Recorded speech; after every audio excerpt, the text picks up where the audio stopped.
Iya, ya. Ya, iyyaka. Iyyaka, kemudian na'budu. Ya. Iyyaka na'budu. Baik. Sekarang perhatikan sebentar, saya berikan dasar ilmunya dulu. Ini kalimat disebut kalimat balaghah namanya. Tingkat tinggi. Kalau kalimat standar bahasa manusia biasa, dia akan berkata begini, na'budu iyyaka. Itu kalimat manusia biasa. Jadi kalau kita belajar bahasa Arab sampai ke tahap ilmunya, ketika menemukan kalimat ini, iyyaka na'budu, orang Arab pasti sepakat, ini bukan kalimat manusia nih. Ini bukan kalimat manusia. Karena mustahil ada manusia mengucapkan kalimat ini. Ini pasti ya sebuah firman bukan bersumber dari manusia, tapi bersumber dari Rabbul Izzah, pencipta makhluk di alam semesta ini. Ya, karena kalimatnya berbeda dengan susunan kalimat manusia biasa. Nanti kalau Anda biasa belajar Al-Quran, baca Al-Quran, apalagi belajar dengan ilmunya, bahkan jangankan bahasa Arab, ilmu mantik saja, ilmu logika, Anda akan langsung simpulkan, ini bukan karya manusia. Dan ini bukan makhluk, ini pasti firman Allah yang beda dengan bahasa makhluk. Gini, apa lawan dari kata hidup? Apa lawan dari kata senang? Baik, senang lawannya apa? Sedih. Apa lawan dari kata kaya? Miskin. Manusia, ya manusia. Baik, apa lawan dari kata tambah? Kurang. Itu manusia.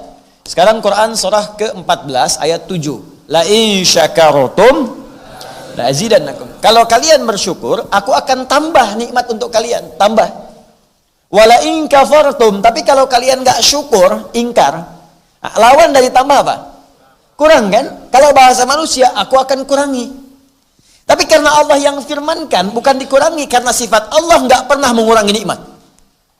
Sifat Allah tidak akan pernah mengurangi nikmat sebagai seorang hamba. Kalau sudah diberikan, sempurna diberikan takarannya. Wallazi qaddara fahada. Dia akan menentukan berapa nikmat bagi seorang hamba, diberikan petunjuk bagaimana menggunakan nikmat itu.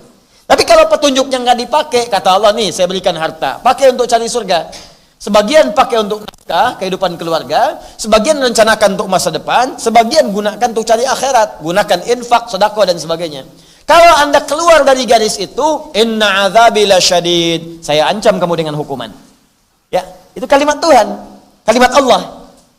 Nah, walladzi adhaka wa abka. Dialah Allah yang menjadikan manusia tertawa, kemudian menangis. Lawan dari tertawa, menangis. Amata wa ahya, wa annahu huwa amata wa ahya. Dialah Allah yang menjadikan manusia itu wafat dan hidup. Ya, hidup lawannya wafat. Tapi ketika Allah berkata, perhatikan kalimatnya, wa annahu huwa aghna wa aqna, dan dialah Allah yang menjadikan manusia kaya dan cukup. Padahal bahasa manusia kaya dan miskin. Tapi ketika Allah berfirman kaya dan cukup, karena nggak ada Allah punya keinginan membuat hambanya miskin, nggak ada. Yang ada cukup, Pak. Miskin itu ketika seorang hamba nggak pernah merasa cukup, maka miskin dia. Orang miskin itu bukan orang nggak punya. Orang miskin itu orang yang ketika diberi nggak pernah merasa cukup. Tabungan ratusan miliar, aset banyak, rumah mewah, mobil melimpah, masih korupsi. Itu orang miskin tuh, karena nggak pernah merasa cukup.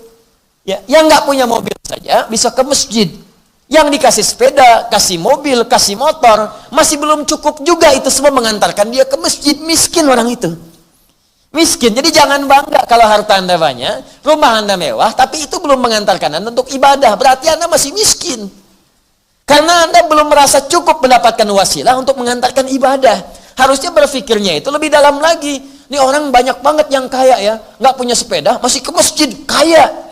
Artinya dia nggak butuh sepeda, dia nggak butuh motor, dirinya aja udah cukup mengantarkan dia ke masjid. Ini orang miskin banyak, udah punya pesawat belum ke masjid juga. Mau pakai apa? Ada cara berpikir pakai iman tuh begitu. Nah, sekarang ini kalimat, kalau kalimatnya kalimat manusia, na'budu iyyak, itu standar. Kami akan menyembahmu. Ya, tapi ketika ini berubah kalimatnya dengan firman bahasa Allah Subhanahu wa taala. Perhatikan kalimatnya. Iyyaka na'budu. Dalam bahasa ilmu balaghah disebut taqdim wa ta'khir. Ada yang diawalkan, ada yang diakhirkan.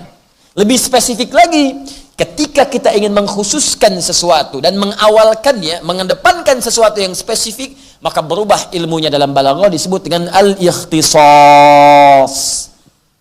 Hukum ikhtisas namanya. Saya berikan dulu ilmunya supaya paham. Saya tidak ingin Anda menghafal. Kalau menghafal mudah. Jangankan Anda, anak kecil 3 tahun, ajarkan iyyaka na'budu wa iyyaka nasta'in. Hafal. 4 tahun hafal Quran. Ya, jangankan menghafal, maaf, untuk mengulang kalimat mudah. Jangankan manusia, beo Anda ajarin iyyaka na'budu wa iyyaka nasta'in. Diulang sama dia. Iyyaka na'budu wa iyyaka nasta'in, iyyaka na'budu wa iyyaka nasta'in. Tuh. Jadi kalau cuma ada yang bisa bacain 17 kali sehari dan nggak paham artinya, nggak bisa mengamalkan, kalah sama beo dia. Paham? Ya. Halo?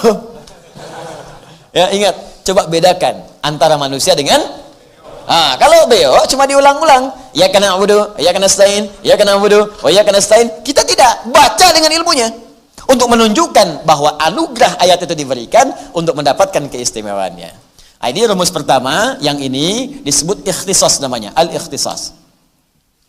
Awas, ini penting saya ajarkan ilmu ini supaya kita paham cara bacanya bagaimana. Ikhtisas. Ikhtisas itu hanya mengkhususkan satu hal pada satu objek saja. Dan tidak memberikan peluang pada yang lainnya. Hanya mengkhususkan satu hal pada satu objek saja. Ini saja, yang lain tidak. Jelas ya? Jadi kalau ada ilmu ikhtisas di al-balaghah, di balaghah, artinya hanya yang ini saja, yang lain tidak. Gak berlaku bagi yang lain. Satu saja, tidak ada yang lainnya. Jadi ketika Anda mengatakan iyyaka, didahulukan iyyakanya sebelum na'budu, perhatikan, seakan-akan Anda ingin mengatakan saya khususkan seluruh ibadah saya. Mau sholat saya, hati-hati, mau baca Al-Quran saya, mau puasa saya, mau semua jenis ibadah saya, bahkan hidup saya, mati saya, hanya untukmu saja ya Allah. Khususkan pada Allah saja, bukan pada yang lain. Inna salati wa nusuki wa mahyaya wa mamati lillahi rabbil, hanya untuk Allah saja. Maka kalimat singkatnya dahulukan, kedepankan kalimatnya, buat dengan lafaz yang sangat singkat. Iyyaka, ka-nya menunjuk kepada Allah. Ini hanya untukmu saja ya Allah, tidak yang lain. Jadi kalau kita ingin beribadah, lihat baik-baik ini. Kalau kita ingin kerjakan apapun ibadah, maka diingatkan oleh Allah pertama kali, kunci dari semua ibadah itu adalah tujukan semuanya hanya untuk Allah saja. Puncakkan semuanya, apapun yang kita kerjakan. Kalau sudah paham ini, kunci yang ini, baru kita bicara tentang definisi ibadah. Apa itu ibadah?